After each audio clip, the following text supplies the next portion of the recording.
సర్వోన్నతుడును సర్వశక్తిమంతుడు మన ప్రభువును ప్రియరక్షకుడైన యేసుక్రీస్తు వారి పేరిట మీ అందరికీ కూడా నా నిండు హృదయపూర్వక వందనాలు.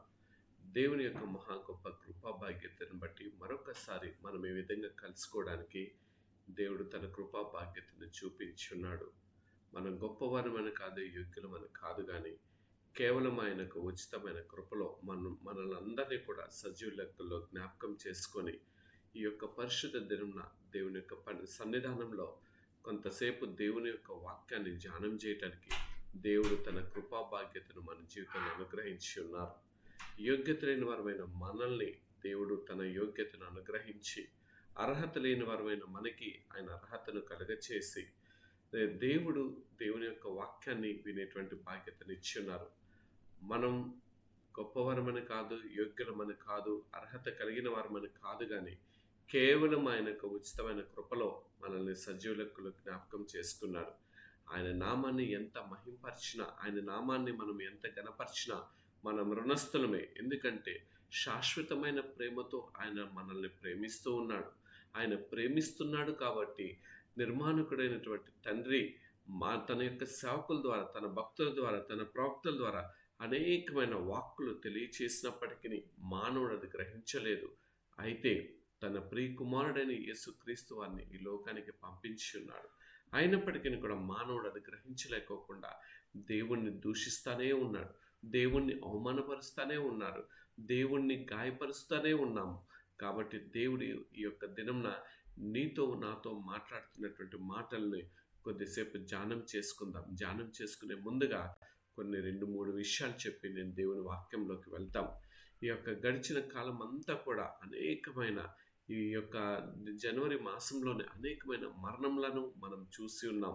ఎందుకంటే రోడ్డు మీద ప్రయాణం చేస్తుంటే తిరిగి గృహానికి చేరతామో లేదా అనేది నమ్మకం లేనటువంటి పరిస్థితులు, లేకపోతే మన పిల్లలు స్కూళ్ళకు వెళ్తే ఇంటికి వస్తారో లేనటువంటి పరిస్థితులు, ఇంకా చెప్పాలంటే తల్లియే అక్రమ సంబంధాలకు వెళ్ళిపోయి పిల్లల్ని చంపుకునేటువంటి మంచి చదువుకున్నటువంటి వారే ఇటువంటి భయానకమైన పరిస్థితులు సృష్టిస్తూ ఉన్నారు.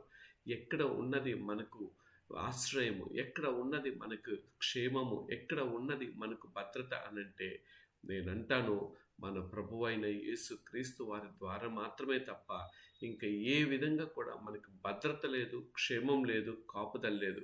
కాబట్టి ఆయన రెక్కల చాటున మనం దాక్కునేవారుగా, ఆయన రెక్కల చాటున మనం భద్రపరిచేవారుగా మనం ఉండాలన్నదే దేవుడు కోరుకుంటున్నాడు.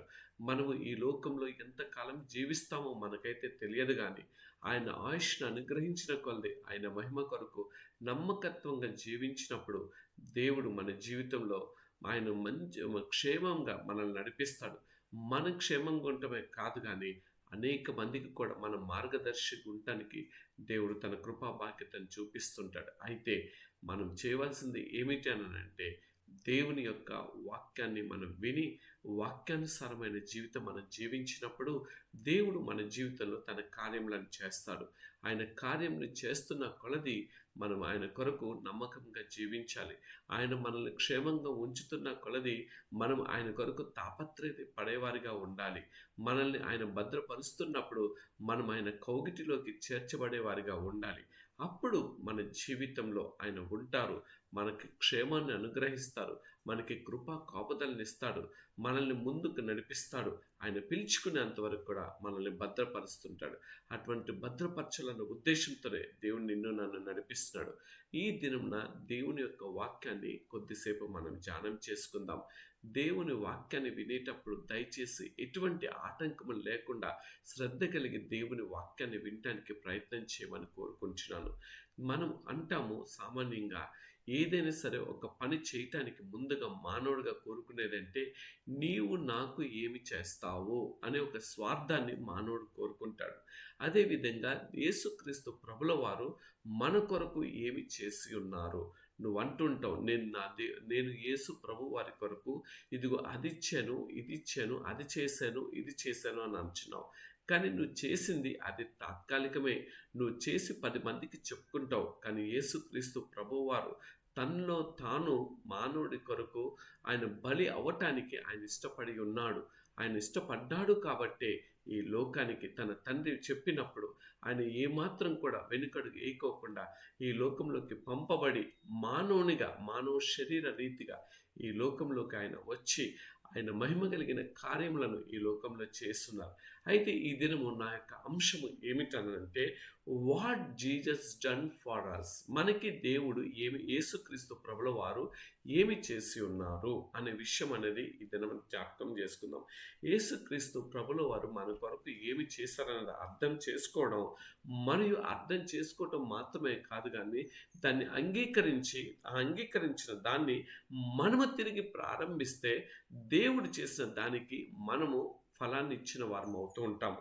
మనం ఆయన ప్రేమించడానికి, ఆయన పట్ల మనం విధేయత కలిగిన వారిగా ఉండటానికి, మనం తగ్గించుకునే వారిగా ఉండటానికి, ఆయనను మనం గౌరవించే వారిగా ఉండాలన్నది, ఆయనను మనం సంతోష పెట్టడానికి, ఆయనను మనం స్తుతించడానికి, మనం ఆయన నామాన్ని గణపరిచే వారిగా ఉండాలన్నది, ఆయన మన కొరకు త్యాగం చేస్తున్నారనే విషయము మనం తెలుసుకోవాలని కోరుకుంటున్నాం.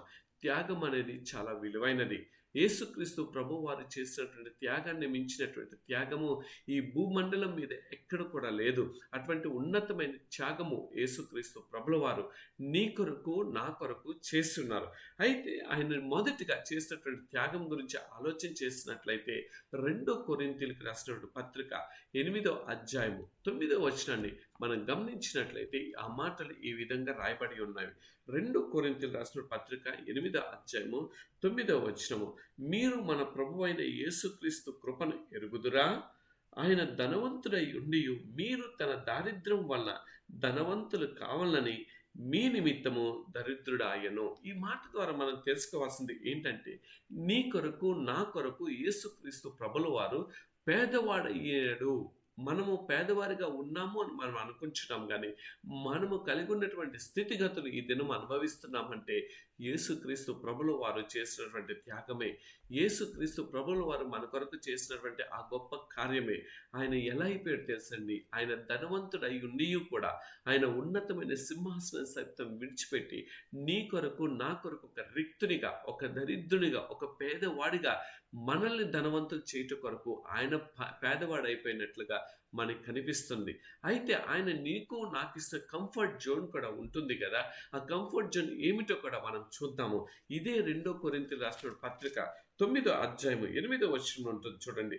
మరియు అన్నిటి యందు ఎల్లప్పుడూ మీలో మీరు సర్వ సమృద్ధి గలవారై ఉత్తమమైన ప్రతి కార్యము చేయుటకు దేవుడు మీ ఎడల సమస్త విధమైన కృపను విస్తరింపజేయగలడు.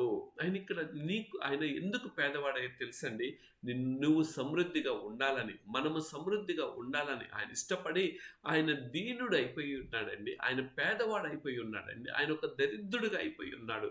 అయితే నిన్ను సమృద్ధిలోకి నడిపించినటువంటి ఆ దేవుని కొరకు నువ్వు సమృద్ధిగా ఆరాధించగలుగుతున్నావా? నువ్వు సమృద్ధిగా ఆయన నామాన్ని కీర్తించగలుగుతున్నావా? సమృద్ధిగా ఆయన వాక్యాన్ని నీ హృదయంలో పదిలపరచుకోగలుగుతున్నావా? లేకపోతే ఏదో విన్నాను అని చెప్పి విడిచిపెట్టేటువంటి వాడిగా ఉంచినావా? దేవుడు విడిచిపెట్టడానికి కాదు కదా నిన్ను సమృద్ధికరమైన సమపాలనలోకి నడిపించింది. ఒక ఉన్నతమైన స్థానంలో దేవుడు నిన్ను ఉంచింది, నిన్ను పోషిస్తున్నారు, నీకు ఆరోగ్యాన్ని ఇచ్చి ఉన్నాడు, నిన్ను భద్రపరుస్తున్నాడు. అది నువ్వు జ్ఞాపకం చేసుకుంటున్నావా? అది జ్ఞాపకం చేసుకోకుండా నువ్వేమి చేస్తున్నావో తెలుసా? దేవుణ్ణి ఇంకను హింసపరుస్తున్నావు, దేవుణ్ణి ఇంకను కించపరుస్తున్నావు, దేవుణ్ణి ఇంకను పేదవాడిగా, అంటే నీ యొక్క క్రియల ద్వారా, నీవు ప్రవర్తిస్తున్న ప్రవర్తన ద్వారా, నువ్వు జీవిస్తున్న జీవితం ద్వారా ఆయనను బాధపరిచే వ్యక్తిగా ఉంచినావా? ఆయన బాధపరచడానికి కాదు కదా ఆయన పేదవాడయ్యాడు. నిన్ను ఉన్నతమైన స్థానంలోకి ఆయన ఉంచింది ఆయన దీనుడిగా, దరిద్రుడిగా చేయటానికి కాదు కదా. ఇప్పటికైనా నా ప్రియ సహోదరుడా, నా ప్రియమైన సహోదరి, ఇది గమనించి నీ కొరకు త్యాగం చేసినటువంటి దేవుణ్ణి నీవు సమృద్ధిగా ఆరాధించే అనుభవంలోకి రావాలన్నది ఆయన కోరుకుంటున్నాడు. నువ్వు సమృద్ధిగా ఆయన ఆజ్ఞలను పాటించాలని ఆయన కోరుకుంటున్నాడు. నువ్వు సమృద్ధిగా ఆయన కట్టడల యందు నిలిచి ఉండాలని ఆయన కోరుకుంటున్నాడు. సమృద్ధిగా ఆయన నిబంధనలు పాటించే దానిగా ఉండాలని ఆయన కోరుకుంటున్నాడు. అందు నిమిత్తము ఆయన ఇంకను నీ కొరకు నా కొరకు ఆయన వేచి చూస్తున్నాడు. ఆయన చేసిన మొదటి త్యాగము అది. రెండోదిగా మనం గమనించినట్లయితే ఆయన చేసినటువంటి త్యాగం గురించి ఆలోచన చేసినట్లయితే ఆయన ఆకలి గొనిన వాడిగా ఉన్నాడు. ఇది మనం గమనించినట్లయితే మత్తయి సువార్తలకు మనం వెళ్ళినట్లయితే 4వ అధ్యాయము 2 నుండి 4 వరకు ఉన్నటువంటి మాటలు మనం చూడగలిగినట్లయితే అక్కడ ఈ మాటల ద్వారా మనం నేర్చుకోగలుగుతాం. మత్తయి సువార్త 4వ అధ్యాయము ఈ విధంగా 40 దినములు 40 రాత్రులు ఉపవాసం ఉండిన పిమ్మట ఆయన ఆకలి కొనగా ఆ శోధకుడు ఆయన యొద్దకు వచ్చి, నీవు దేవుని కుమారుడు అయితే ఈ రాళ్ళు రొట్టెలగునట్లు ఆజ్ఞాపించుమనెను. అప్పుడు ఈ యొక్క సాతానుడు కొన్నిసార్లు ఆకలి గొనున్నట్లుగా యేసుక్రీస్తు ప్రభువారిని 3 సార్లు కనిపిస్తున్నది. అయితే ఆయన తృష్ణ ఏమిటంటే ఆధ్యాత్మికంగా ఆలోచన చేస్తే నన్ను ఆయన రూపంలో చేసుకున్నాడు కాబట్టి ఆయన చింతన ఉండాలని ఆయన కోరుకుంటున్నాడు. ఆయన యొక్క హృదయ వాంఛలను మానవుడైన మన ద్వారా ఆయన తీర్చుకోవాలని ఇష్టపడుతున్నాడు. అయితే నువ్వు ఆయన వాంఛలను తీర్చగలుగుతున్నావా? ఆయన ఆకలి దప్పులను నువ్వు తీర్చగలుగుతున్నావా? ఆయన ఎన్ని మార్లు నీ హృదయం అనే కోవెల యొద్ద నిలబడి, ఇగో నా కుమారుడా, నా యొక్క ఉపదేశములను ఆలకించు, నా ఆజ్ఞలను పాటించు అని చెప్తే మనం ఉపదేశములను ఆలకిస్తున్నాము, కానీ విడిచిపెట్టే వారిగా ఉంచినాం. విడిచిపెట్టుట కొరకు కాదు కదా ఆయన ఆశిస్తున్నది, ఆయన యందు నిలిచి ఉండుట కొరకు కదా. ఇక్కడ అయితే ఆ యొక్క సాతానుడు కూడా యేసుక్రీస్తు ప్రభుల వారు ఈ లోకంలో ఉన్నప్పుడు, ఇదిగో నువ్వు దేవుని కుమారుడు అయితే, ఇదిగో ఈ రాళ్ళను ఉన్నాయి కదా, ఈ రాళ్ళను రొట్టెలుగా చేయమన్నప్పుడు యేసుక్రీస్తు వారు ఆ యొక్క శత్రువుకి ఒక బుద్ధి కలిగేటట్లు, వాడి తల కొమ్ము విరిచినట్లుగా ఒక గొప్ప అద్భుతమైన జవాబు ఆయన చెప్పినట్లుగా 4వ వచనంలో చెప్తున్నారు చూడండి.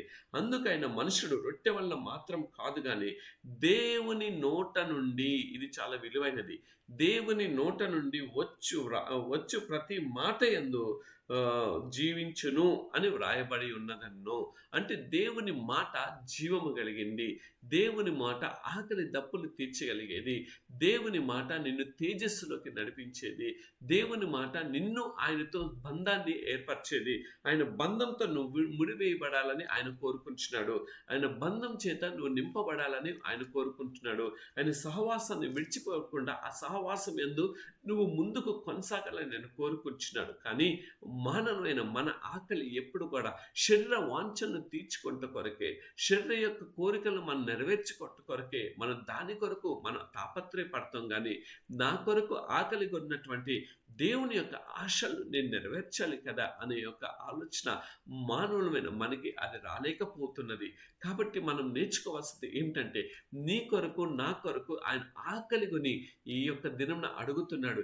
ఇదిగో మన హృదయం అనే తలుపు వద్ద నిలబడి, అయ్యా నా ఉపదేశంలో అట్లానే నిలిచిపోయి ఉన్నాయి, నా ఆకలిని తీర్చగలవా నా కుమారుడా, నా ఆకలిని తీర్చగలవా నా కుమార్తె అని చెప్తూ ఆయన నీకు నాకు ఇంత ఆకలి కొన్నటువంటిది యేసుక్రీస్తు ప్రభుల వారు ఆయన నీ కొరకు నా కొరకు ఒక భద్రపరచబడేటువంటి మాటను ఒక కంఫర్ట్ జోన్ని కూడా ఇచ్చినాడు. ప్రకటన గ్రంథంలోకి మనం వెళ్ళినట్లయితే ప్రకటన గ్రంథము 7వ అధ్యాయంలో మనం గమనించినట్లయితే 16వ వచనంలో ఈ విధంగా రాయబడింది, వారికి ఇక మీదట ఆకలి అయినను దాహమైనను ఉండదు, సూర్యుడు ఎండ అయినను ఏ వడగాలి అయినను వారికి తగలదు అని అంటున్నాడు. అంటే ఎంత కంఫర్ట్ జోన్ని మానవుడికి ఆయన ఆకారంలో చేసుకున్నందుకు మనకి ఇంతటిగా ఆయన ప్రోత్సాహకరమైన మాట చెప్తున్నాడు కదా. ఏమని అంటున్నాడు తెలుసా?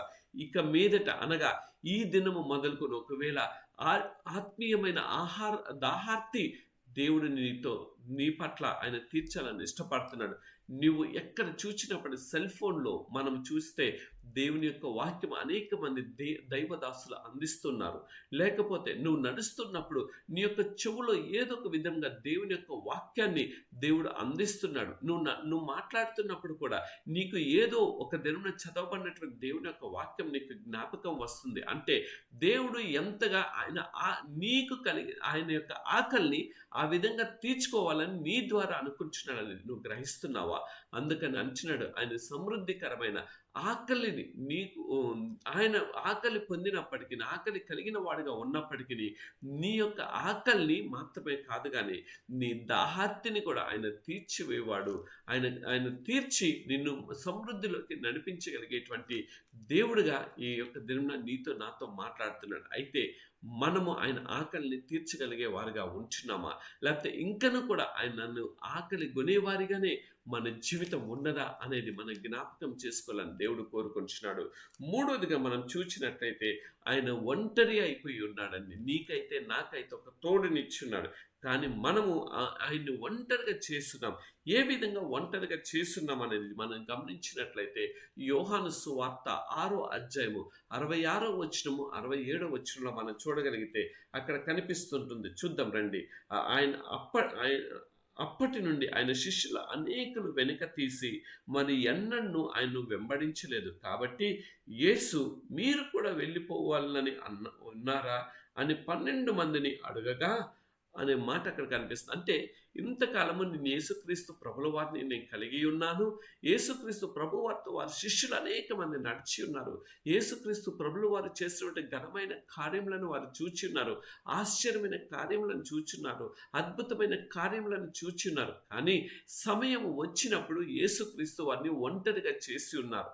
అదేవిధంగా ఈ దినంన నీకు అన్ని సమయంలో నీకు ఆయుష్నిచ్చి ఉన్నాడు. నీ ఆకలి దప్పులను తీరుస్తున్నాడు. నీకు ఏ కొదువ లేకోకుండా ఆయన ముందుకు నడిపిస్తున్నాడు కదా. అయితే ఆయన నిన్ను కోరుకుంటున్నటువంటి సమయంలో నాకు దేవునితో పని ఏముందిలే, దేవునితో నాకు ఏముందిలే అని చెప్పి దేవుణ్ణి ఒంటరిమయంగా చేస్తున్నావా? ఈ దిన దేవుడు అంటున్నారు, ఒంటరిమయమైనటువంటి వ్యక్తిగా నేను ఉండకూడదని ఆయన ఎంత కంఫర్ట్ కలిగినటువంటి మాట ఇచ్చున్నాడో తెలుసా? పరిశుద్ధ లేఖన గ్రంథంలో మనం గమనించినట్లయితే మత్తయి సువార్త 28వ అధ్యాయంలోకి మనం వెళ్ళినట్లయితే అక్కడ ఒక మాట మనకు కనిపిస్తున్నది. మత్తయి సువార్త 28వ అధ్యాయము అక్కడ ఆఖరులో 20వ వచనంలో రాయబడి ఉంటుంది. చూద్దాం రండి. నేను మీకు ఏ సంగతిని ఆజ్ఞాపించితునో వాటన్నిటిని గైకొనవాలని వారికి బోధించి, ఇదిగో నేను యుగ సమాప్తి వరకు సదాకాలం మీతో కూడా. ఎప్పుడంటే తెలుసండి, యుగ సమాప్తి వరకు మనతో ఉంటానంటున్నాడు. అంటే ఎంత కంఫర్ట్ జోన్ని దేవుడు నీకు నాకు ఇస్తున్నాడు. అయితే నువ్వేమిస్తున్నావు ఆయనకి ప్రతిఫలంగా? నువ్వు ఏమి ఆయనకి జవాబు ఇవ్వగలుగుతావు?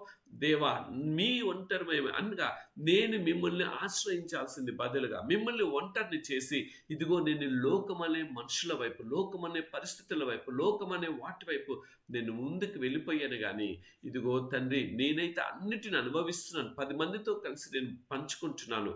కానీ నా కొరకు యుగ సమాప్తి వరకు ఉంటానంటున్నటువంటి దేవుడైన మీ వైపు నేను ఆధారపడకోకుండా లోకం వైపు, లోక భోగముల వైపు, లోక కార్యముల వైపు నేను ఆధారపడుతూ మిమ్మల్ని బాధపరుస్తూ ఉన్నాను, మిమ్మల్ని వేదన పరుస్తున్నానయ్యా, నన్ను క్షమించు అని చెప్పి మనం అడిగినప్పుడు ఆయన మనతో ఎప్పుడూ ఉండేటువంటి దేవుడు. కానీ నీవు ఆయనతో ఉండగలిగేటువంటి బాధ్యత దేవుడు మనకు అనుగ్రహిస్తాడు. 4వదిగా యేసుక్రీస్తు ప్రభుల వారు చేసినటువంటి త్యాగం ఏమిటి తెలుసా? మానవుడి కొరకు ఆయన నీ పక్షంలో, నా పక్షంలో ఆయన బాధపడినటువంటి వ్యక్తిగా ఉన్నాడు. ఎలా బాధపడినటువంటి వ్యక్తిగా ఉన్నాడనేది మనం గమనించినట్లయితే మత్తయి సువార్త 26వ అధ్యాయము 28వ వచనాన్ని మనం గమనించినట్లయితే అక్కడి మాట రాయబడినట్లుగా మనకు తెలుస్తున్నది. మత్తయి సువార్త 26వ అధ్యాయము 28వ వచనము చూద్దాం. ఇది నా రక్తం అనగా పాప క్షమాపణ నిమిత్తం అనేకుల కొరకు చిందింపబడుచున్న నిబంధన రక్తము. ఆయన దేని గురించి బాధపడుతున్నాడో తెలుసా? నీ పక్షంలో, నా పక్షంలో ఉండి ఈ మాటలు చెప్తే 38వ వచనంకి వచ్చినప్పుడు, మత్తయి సువార్త 26వ అధ్యాయము 38వ వచనం వచ్చినప్పుడు చూడండి. అప్పుడు యేసు మరణముకునంతగా నా ప్రాణం బహు దుఃఖములో మునిగి ఉన్నది, మీరు ఇక్కడ నిలిచి నాతో కూడా మెలుపుగా నుండునని వారితో చెప్పి. అంటే మరణము పొందినంతగా యేసుక్రీస్తు ప్రభుల వారు నీ కొరకు, నా కొరకు ఆయన బాధపడినట్లుగా తెలుస్తున్నది. నువ్వు ఆయన్ని బాధపరుస్తున్నావు. ఎట్లా తెలుసా? మన రక్త అపరాధముల చేత 28వ వచనంలో చూచినట్లయితే మన పాపం అనే బంధకముల చేత, మనం చేసే దుర్నీతి క్రియల ద్వారా, మనం చేసే పాపపు ఏ మాత్రం కూడా భీతి లేకోకుండా మనం చేసిన క్రియల ద్వారా ఆయన్ని మనం ఎంత బాధపరుస్తున్నాము, ఆయన్ని మనం ఎంత కృంగతీస్తున్నాము, ఎంత వేదనకు గురి చేస్తాం. అయితే ఆయన నిన్ను నన్ను ఇస్తున్నది ఏమిటి తెలుసా? కంఫర్ట్ జోన్లో ఆయన నీకు నాకు యోహాను సువార్త 15వ అధ్యాయము 11వ వచనంలో మనం గమనించినట్లయితే ఒక మాట రాయబడి ఉంటుంది. ఇగో మీ యందు నా సంతోషం ఉండవలనని మీ సంతోషం పరిపూర్ణము కావాలని అంటున్నాడు. అంటే ఆయన బాధపడుతూ కూడా మన సంతోషభరితులుగా చేస్తున్నాడు. నిజమే కదండి. శిలువ మ్రానుపై ఆయన ఎంతగానో నలిగిపోతున్నాడు. ఆ ముందు దినము సాయంకాలం మొదలుకొని ఆయన సిలువకు అప్పగించి ఆయన ప్రాణము విడిచేంత వరకు కూడా ఆయన ఎన్ని బాధలు పడ్డాడు, ఎన్ని వేదనలు పడ్డాడు, ఎన్ని శ్రమలు పడ్డాడు, ఎన్ని ఇబ్బందులు పడ్డాడు. కానీ నువ్వంత ఇబ్బందులు పడట్లేదు కదా. మానవులమైన మనకి ఏదైనా బాధ కలిగితే మనం అనేటువంటి మాట ఏమిటో తెలుసా? ఇది నాకే కలగాలా, ఇది నాకే చేయాలా, దేవుడని వాడు నిజమైన వాడైతే నాకెందుకు ఇస్తాడు అని మనం అంటాం.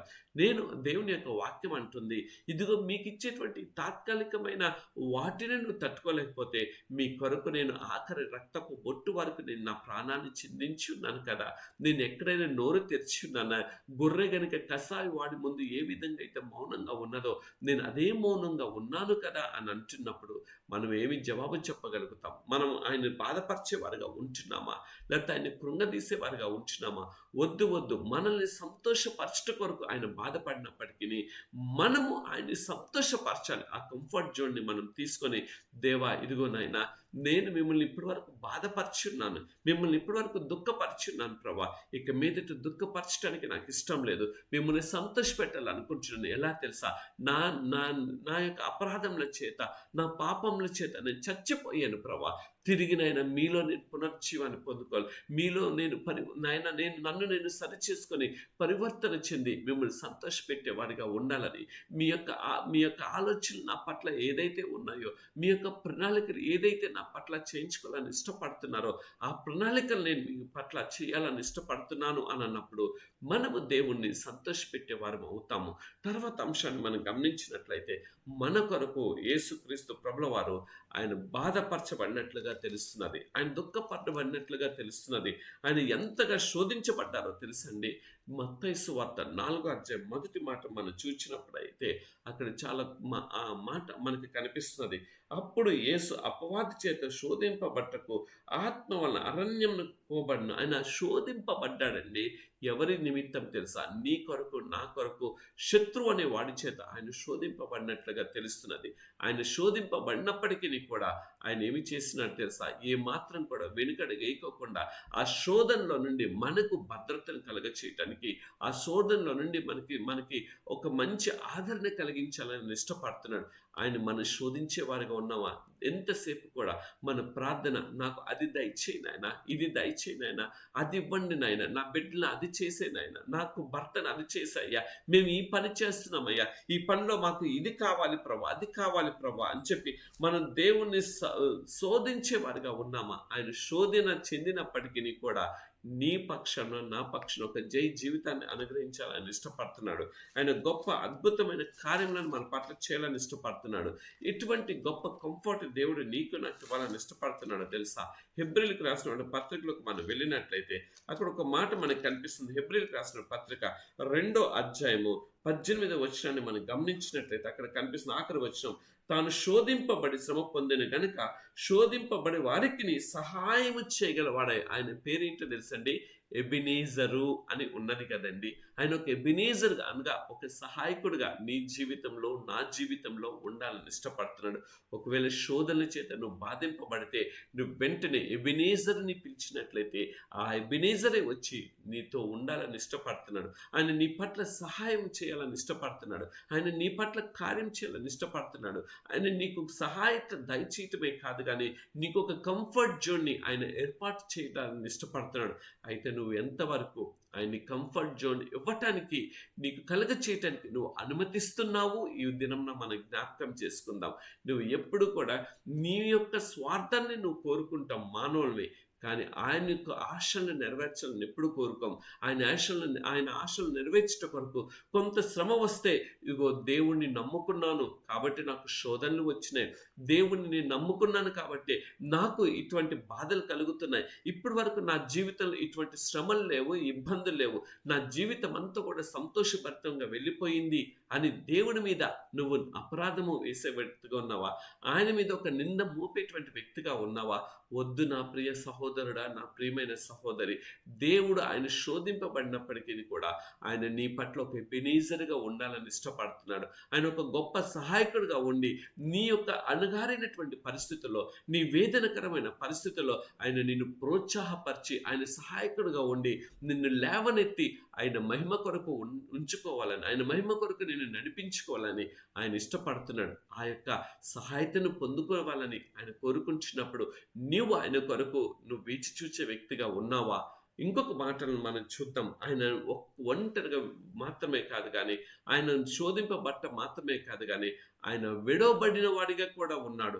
దేని నిమిత్తం విడవబడిన వాడిగా ఉన్నాడు అనంటే, ఈ యొక్క మత్తయి సువార్త 26 అధ్యాయంలో కింద చదవబడినటువంటి మాటల్లో మనం గమనించినట్లయితే 26 అధ్యాయంలో మనం గమనించినట్లయితే మత్తయి సువార్త అక్కడ ఒక మాట మనకు రాయబడి కనిపిస్తున్నది. 26 అధ్యాయము 56 వచనంలో మనం గమనించినట్లయితే ఈ మాట ఉన్నది. అయితే ప్రవక్తల లేఖనములను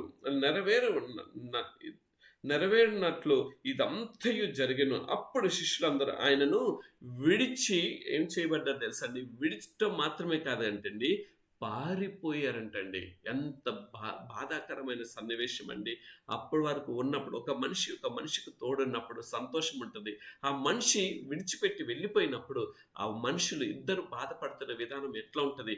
అదే విధంగా నీ కొరకే కదండి ఆ తండ్రి సింహాసనాన్ని విడిచిపెట్టి నిత్యము దేవదూతల యొక్క సన్నిధానంతో తండ్రి యొక్క సింహాసనం దగ్గర నిలబడి ఉన్నటువంటి ఆ మహిమ కలిగినటువంటి యేసుక్రీస్తు ప్రభుల వారు ఆయన నీ కొరకు వస్తే నువ్వు ఆయన్ని విడిచిపెడుతున్నావా? ఈ దినం అంటున్నది ఏమిటో తెలుసా? యేసుక్రీస్తు యేసు శకము కాదు, యేసు పూర్వం కాదు గాని అని ఎంత వేదనకరమైన మాటలు మాట్లాడుతున్నారు. నిజమే, చరిత్ర అనేది లిఖింపబడింది క్రీస్తు పూర్వము, క్రీస్తు శకము. మనుషుడు మతతత్వంతో ఎంత అన్నప్పటికీ కూడా ఇది సత్యము కాబట్టే ఈ యొక్క చరిత్రను మార్చగలిగిన వాడు ఎవ్వడు కూడా ఈ భూమి మీద ఈ దినం వరకు పుట్టలేదు. అయితే ఈ దినం మాట్లాడుతున్నటువంటి మాటలన్నీ కూడా ఎంతగా ఆయన విడిచిపెట్టగలిగేటువంటి మాటలు మానవుడు మాట్లాడుతున్నాడు. ఇంత విడిచిపెట్టబడినప్పటికీ కూడా యేసుక్రీస్తు ప్రభుల వారు నీకు ఇస్తున్నటువంటి అద్భుతమైన కంఫర్ట్ జోన్ ఏమిటో తెలుసా? ప్రకటన గ్రంథంలోకి మనం వెళ్ళినట్లయితే 7 అధ్యాయము 9 వచనం ఉంటుంది చూడండి. అటు తరువాత నేను చూడగా ఇదిగో ప్రతి జనంలో నుండి, ప్రతి వంశంలో నుండి, ప్రజల్లో నుండి, ఆయా భాషలు మాట్లాడే వారిలో నుండి వచ్చిన ఎవడను లెక్కింపజాలని యొక్క గొప్ప సమూహము. అంటే నీవు ఒంటరిగా దేవుని చేసినప్పటికీ నిన్ను గొప్ప జనముగా ఆయన చేసినాడు. ఎంత గొప్ప దేవుడు అయి ఉన్నాడండి.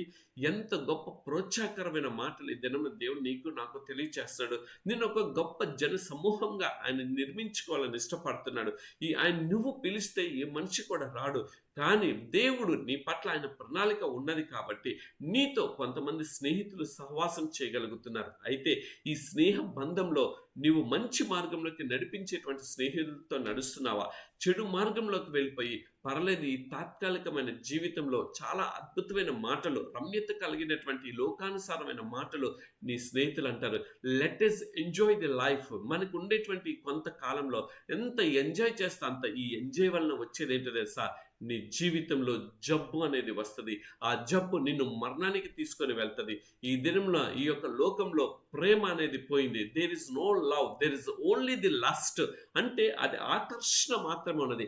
ఆ ఆకర్షణ నిన్ను పాపానికి ప్రేరేపితం చేసి ఆ పాపము పరిపక్వమై మరణాన్ని కంటుందని ముందుగానే నీ కొరకు జీవ గ్రంథంలో దేవుడు రాసి ఉన్నాడు.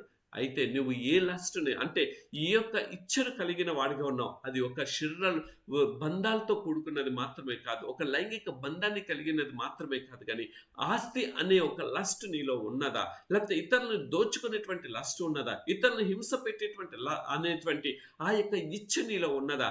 అది చివరికి పరిపక్వమై నీకు మరణాన్ని తీసుకొని వస్తుంది. అయితే దేవుడు దాన్ని కలుగచేయటం కాదు కదా, కలుగచేయటం కొరకు కాదు కదా, ఆయన నిన్ను ఒక గొప్ప జన సమూహంగా, ఒక గొప్ప జనాంగంగా నిన్ను ఏర్పరచుకొని ఆయన మహిమ కొరకు నిన్ను వాడుకోవాలని ఇష్టపడతాడు. ఆయన ఒంటరి వాడైనప్పటికీ, విడిచిపెట్టబడిన వాడైనప్పటికీ నిన్ను ఆయన మహిమ కొరకు నీకు అనేక మందిని ఇచ్చింది. ఎందుకో తెలుసా? వారందరితో కలిసి ఆయన కొరకు ఒక గొప్ప జన సమూహంగా నువ్వు తీర్చబడాలనేదే ఆయనకు ఉద్దేశమై ఉన్నది. అయితే నువ్వు ఈ దినంలో ఏమి చేస్తున్నావు అనేది నువ్వు జ్ఞాపకం చేసుకోవాలని దేవుడు కోరుకుంటున్నాడు. నీకు నీవుగా దేవుణ్ణి దూరం చేసుకుంటున్నావా? నీకు నీవుగా దేవుని దుఃఖపరిచే వ్యక్తిగా ఉంచినావా? నీకు నీవుగా నీ యొక్క కార్యముల చేత ఆయనకు అసహ్యత కలిగించే వ్యక్తిగా నువ్వు ఉంచినావా? లేకపోతే దేవుణ్ణి సంతోషపెట్టి ఆయన కొరకు గొప్ప జన సమూహంగా నువ్వు ఉండాలని ఆయన కోరుకుంటున్నాడు కదా. గొప్ప జన సమూహంగా మనం ఉండాలని దేవుడు యొక్క చిత్తాన్ని మనం నెరవేర్తాం. తర్వాత మనం గమనించి ఉన్నట్లయితే ఆయన నీ కొరకు నా కొరకు ఆయన సిలువ వేయబడినట్లుగా తెలుస్తున్నది. ఆయన ఏ పాపం లేదు కదండి. ఏ పాపం చేస్తున్నాడండి? ఆయన జన్మతః ఆయన పాపి కాదు కదా. ఆయన జీవితం ఒక పాపంతో ఉన్నది కాదు కదా. ఆయన మరణంలో కూడా ఎక్కడ పాపం లేదు కదా. ఆయన జీవించి 33.5 సంవత్సరంలో ఎక్కడైనా సరే ఆయనలో చిన్న పాపం ఉన్నదని ఈ పాటికి గనక తెలిసినట్లయితే ఎంతో మంది ఈ పాటికి ఈ యొక్క జీవ గ్రంథం ఇది పరిశుద్ధ గ్రంథం కాదు, ఇది ఒక బూత్ గ్రంథం అని చెప్పి ఏమీ లేకుండానే అంటున్నారు. కానీ ఈ యొక్క పరిశుద్ధ గ్రంథం ఈ భూమి మీద ఈ దినం వరకు సజీవంగా ఉన్నది. ఎందుకో తెలుసా? ఆయన నీ కొరకు నా కొరకు ఆయన సిలువ వేయబడి ఉన్నారు. ఆ సిలువకు నువ్వు విలువిచ్చే వ్యక్తిగా ఉన్నావా? ఆయన ఎలా ఉన్నారు తెలుసా? కల్వరిగిరి సిలువలో ఆయన అంటున్నాడు కదా, నీ కొరకు నా కొరకు ఎంత గొప్ప త్యాగం చేస్తున్నాడో. ఈ మాటలు మనం గమనించగలిగినట్లయితే లూకాసు సువార్తలోకి మనం వెళ్ళినట్లయితే లూకాసు సువార్త 23వ అధ్యాయంలో రాయబడి ఉంటుంది. 23వ అధ్యాయంలో దయచేసి ఒకసారి చూద్దాం రండి. 23వ అధ్యాయం 33వ వచనంలో మనం గమనించినట్లయితే ఈ విధంగా ఈ మాట రాయబడి ఉన్నది.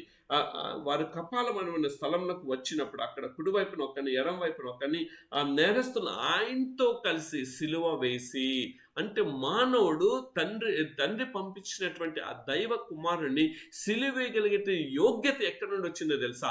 ముందుగానే ఆ యొక్క లేఖనలు ఏ విధంగా అయితే పాత నిబంధన తన ప్రవక్తల ద్వారా ఆయన ప్రవచించున్నాడో ఆ లేఖన గ్రంథంలో జరగవలసి ఉన్నది. కాబట్టి మానవుని పక్షంలో పాప విమోక్షణ కలిగించడం, పాప ప్రక్షాళన కలిగించడం కొరకు ఆయన ఎవరితో తెలుసు? దొంగలతో ఆయన సిలువ వేయబడినట్లుగా తెలుస్తున్నది. కానీ ఆ దొంగలు కూడా ఒక దొంగ అయితే గనక యేసుక్రీస్తు ప్రభువుని అపహాస్యం చేస్తున్నాడు, మరొక దొంగ అయితే గనక పశ్చాత్తాపం పడి ఉన్నాడు. ఈ దినం ఈ దొంగ బ్రతుకుతున్నటువంటి మనము దేవా నన్ను క్షమించు అని చెప్పి మనం అడగలుగుతున్నామా? ఆ మాట అనగలుగుతున్నామంటే ఆయన సిలువ వేసిన దానికి విలువనిచ్చిన వారమవుతాం. సిలువ విలువ తెలుసుకున్నటువంటి వారముగా మనం ఉంటాం. అటువంటి విలువ ఇచ్చేవారుగా ఉన్నామా? ఆయన అంతగా మనం సిలువ వేసినప్పటికీ కూడా ఆయన నీ కొరకు నా కొరకు ఏమి చేస్తున్నట్టు తెలుసండి. యోహాను సువార్త 3వ అధ్యాయంలో 16వ వచనం మనందరికీ తెలిసినటువంటి మాటనండి. ఈ మాట తెలియనటువంటి క్రైస్తవుడు అనే వారు ఎవ్వరు కూడా లేరు. యోహాను సువార్త 3వ అధ్యాయం 16వ వచనంలో ఉంటుంది కదా, దేవుడు లోకమును ఎంతగా అంటే దానికి కొలమానం లేనటువంటి ఒక ప్రేమను తన కుమారుడైన యేసుక్రీస్తు వారిని, అంటే తర్వాత కాగా ఆయన తన అద్వితీయ కుమారునిగా పుట్టిన వాని యందు విశ్వాసం ఉంచు ప్రతి వాడును నశింపక నిత్య జీవం పొందినట్లు తన కుమారుని నీ కొరకు నా కొరకు ఆయన అనుగ్రహించి ఉన్నాడు. ఎంత గొప్ప ప్రోత్సాహకరమైన మాట నీకు నాకు ఉదయకాల సమయంలో దేవుడు తెలియచేస్తున్నాడు. ఆయన నిన్ను నన్ను ప్రేమించిన, నీవు ఆయన్ను ప్రేమించకపోయినా, నీవు ఆయన దుఃఖపరిచిన బాధపరిచినప్పటికీ కూడా ఆయన నిన్ను ప్రేమిస్తానే ఉన్నాడు. అందుకనే తన అద్వితీయమైన కుమారుని నాశనం అయిపోతున్న మనల్ని ఆ నిత్య జీవంలోకి నడిపించట కొరకు ఆయన నీ కొరకు నా కొరకు సిలువ వేయబడ్డాడు అనే విషయం తెలుసుకోవాలని దేవుడు కోరుకుంటున్నాడు. ఈ యొక్క దినం నువ్వు నేను నేర్చుకోవాల్సింది ఏమిటి తెలుసా? దేవా నా కొరకు మీరు సిలువ వేయబడి ఉన్నారయ్యా, మీ సిలువకు విలువనిచ్చే వ్యక్తిగా నన్ను మార్చు ప్రభా అన్నప్పుడు దేవుడు తప్పక మనకు సహాయం చేస్తాడు. ఆయన సహాయం చేసే దేవుడై ఉన్నాడు తప్ప ఆయన విడిచిపెట్టి వాడలేడు. ఆయన నీ కొరకు నా కొరకు త్యాగం చేసిన వాడుగానే ఉన్నాడు తప్ప నీ కొరకు నా కొరకు ఆయన ఒంటరి వాడైపోయాడండి. నీ కొరకు నా కొరకు ఆయన తన స్వకీయుల చేతనే ఆయన విడిచిపెట్టబడిన వాడిగా ఉన్నాడు. కానీ నీ యొక్క స్వకీయుల చేత ఈరోజు బంధాన్ని కలిగి ఉన్నావంటే ఆయన నీ కొరకు చేసినటువంటి త్యాగం నువ్వు గమనించగలుగుతున్నావా? ఆయన నీ కొరకు చేసినటువంటి ఒక గొప్ప ఆదరణ కలిగినటువంటి ఆ సహాయతను తెలుసుకుంటున్నావా?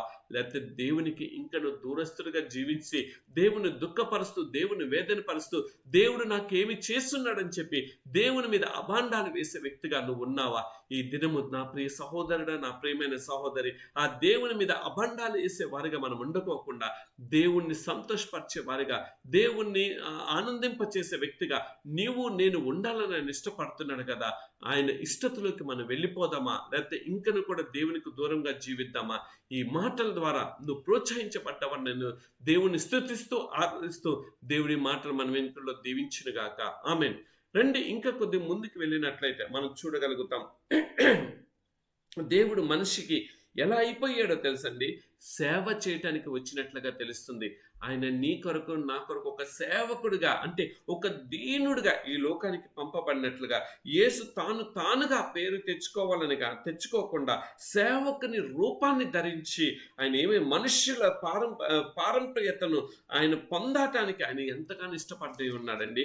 ఫిలిప్పీలకు రాసిన పత్రికలోకి మనం వెళ్ళినట్లయితే ఈ మాటలు మనం చూడగలుగుతాం.